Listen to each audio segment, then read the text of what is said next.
Hello tout le monde, j'espère que vous allez bien.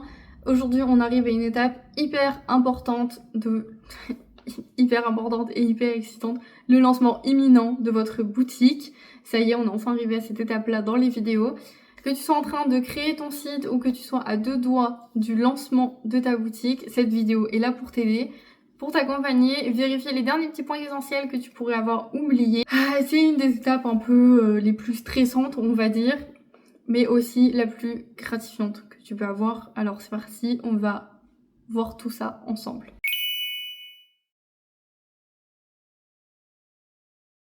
On va commencer par la première chose, c'est la partie technique. Avant toute chose, il faut que tu t'assures que ton site internet fonctionne correctement. Il faut que tu vérifies tous les liens que tu as sur ton site, que ça soit affiché en haut ou même dans la page tout en bas. Vous savez, quand vous défilez tout en bas, vous avez tout ce qui est mention légale, TGV, FAQ. Vous vérifiez tous vos liens, que ça fonctionne en fait. Votre panier, le lien de contact, envoyez-vous un message à vous-même, vous savez, sur la page contact pour voir si ça marche aussi, si vous recevez bien. Vérifiez que ça s'affiche bien sur tous les supports, que ce soit ordinateur, tablette ou téléphone portable. Faites très attention à ça, c'est une des erreurs que j'ai faites, mais je vous en ai déjà parlé dans une autre vidéo. Mais faites attention à ce que votre format, à ce que vous avez créé, s'adapte bien à tous les supports visuels. Vérifiez aussi que la navigation est fluide, en fait, que votre site ne mette pas trop de temps à charger. Donc pareil, vous pouvez regarder sur le téléphone, sur la tablette, sur l'ordinateur. Voilà, regardez que tout est assez fluide et que tout marche bien. En général, pour un processus d'achat efficace, il faut 3 clics pour aller au panier. Voilà, essayez-vous. Si vous arrivez sur la page d'accueil, bon voilà, vous renseignez, je sais pas, vous êtes une nouvelle cliente. Mettez-vous à la place d'une nouvelle cliente, elle vous connaît pas, elle regarde votre site. Il faut que la partie pour acheter soit facile et rapide. Donc, essayez vous-même de le faire. Et voilà, vous vérifiez ça, c'est toujours utile de toute façon. Et voilà, 3 clics. 3 à 4 clics, allez au maximum pour arriver au processus d'achat. Si tu peux demander à des personnes de ton entourage de regarder si ton site fonctionne. Donc moi, ce que j'avais fait, c'est que sur WooCommerce, j'avais un lien que je pouvais partager en privé. Donc j'avais envoyé le lien à des amis, ils ont vérifié eux aussi de leur côté. Mais parce qu'on n'a pas tous les mêmes téléphones, on n'a pas tous les mêmes ordinateurs, on n'a pas tous les mêmes marques de tablettes. Donc ça m'a permis de voir qu'en fait, sur Apple par exemple, ça marchait, mais pas sur Samsung. Vous voyez, il y avait des trucs comme ça qui étaient un peu galères à réparer. Mais voilà, n'hésitez pas à envoyer votre site à des amis qui n'ont pas les mêmes marques de téléphone et d'ordinateur que vous pour voir si ça fonctionne aussi correctement dessus. Ça vous permettra de voir des petits bugs et eux peut-être qu'ils verront des choses que vous n'avez pas vues. Voilà, moi ça m'a vachement aidé aussi de l'avoir partagé à des amis. Ils avaient vu des trucs que j'avais pas vu du tout, genre dans la typo, dans les couleurs qui ressortaient pas correctement et ça peut vous aider de toute façon. Donc faites-le.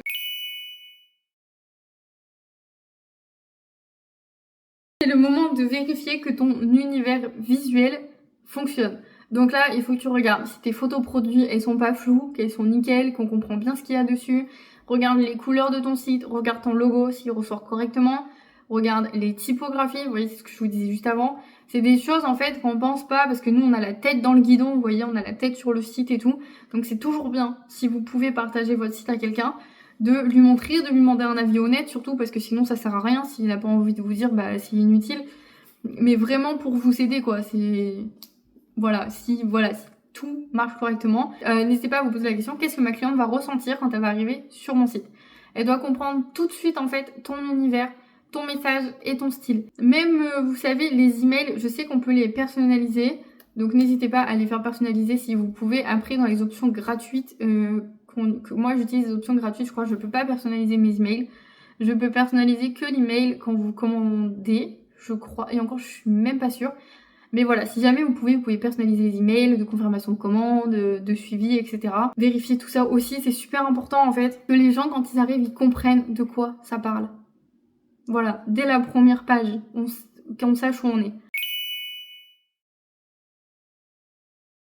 Lancer une boutique, c'est pas juste mettre son site en ligne. Sinon, ça serait beaucoup trop facile, vous comprenez bien. Il faut aussi commencer à créer de l'envie avant le jour J de votre lancement. Donc on prépare sa stratégie de teasing. Donc ça rejoint un peu la vidéo que j'avais fait sur créer son compte Instagram avant de vendre, mais c'est celle juste avant, je crois. Donc n'hésitez pas à regarder toute la liste en entier parce que je vous ai fait le cheminement en fait, du début à la fin. gratuitement. Hein. Je vous vends pas une formation à la con pour créer votre entreprise. Voilà, stratégie de teasing. Donc tu parles de ton projet sur les réseaux sociaux, tu montes les coulisses, tu partages ton histoire, tu donnes envie aux gens de faire partie de ton aventure. Donc tu peux planifier des publications. Moi, c'est ce que je fais. Hein. Honnêtement, je planifie sur Instagram, c'est beaucoup plus simple pour moi. Avant et après le lancement, ou même tout le temps. De toute façon, ça, on en avait déjà parlé. Instagram, il y a la team qui veut programmer, la team qui veut pas. Moi, je fais partie de la team programmée. Faites ce que vous voulez avec ça. Voilà. Après, vous pouvez faire des posts ou des stories en mode ça y est, la boutique ouvre demain, les premières commandes sont déjà parties, j'ai déjà des premiers retours, voilà. Les gens, ils aiment bien savoir ce qui se passe, ça crée du lien et ça crée de l'émotion autour de votre marque, ça crée aussi de l'attente parce que si vous avez vos réseaux sociaux avant et que vous faites un décompte, ben, les gens, ils ont trop envie, ils attendent et tout, c'est trop cool. Et ça vous permet aussi de les faire participer au processus, mais pareil, on en avait déjà parlé. Donc je vais pas me répéter en fait, vraiment allez voir les autres vidéos d'avant. Parce que sinon, vous voyez, là, on va revenir sur plein de trucs que j'ai déjà dit. Là, c'est vraiment pour faire le point, vérifier tout ce qui vous manque avant de mettre votre site en ligne. Voilà. Parce que c'est important quand même de mettre son site en ligne, il faut pas se louper.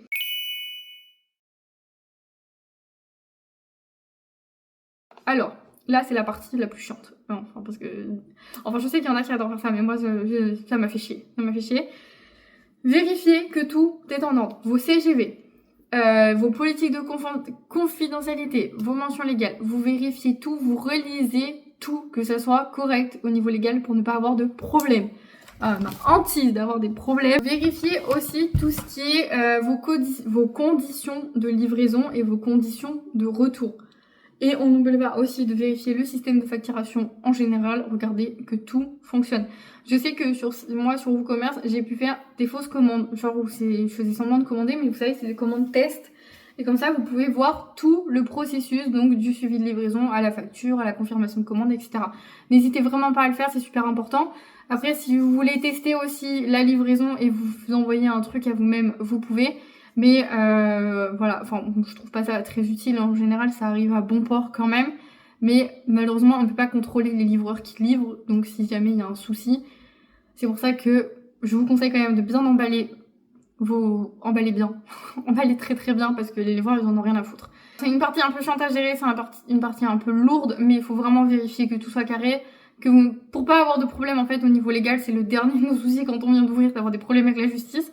Et ça vous fait gagner en crédibilité, bien évidemment, d'avoir des CGV et des mentions légales. Donc, on n'hésite pas, on les fait. Maintenant, avec les IA, vous pouvez les faire très simplement. Honnêtement, les avocats, moi, ils m'ont dit ça va vous coûter 800 balles, alors vous prenez une IA et vous fait exactement la même chose. Voilà, ça, vous l'avez gratuitement. C'est juste à vous, après, de rajouter votre société ou non. Si vous êtes auto-entrepreneur aussi, je vous conseille quand même de faire de CGV, c'est super important.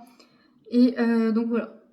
Si jamais vous voulez des vidéos sur, genre, les différents types de sociétés, c'est quoi exactement les CGV ou des trucs comme ça, vous pouvez me dire et moi je vous les fais, hein. Y'a pas de problème, je peux vous expliquer les différences et tout.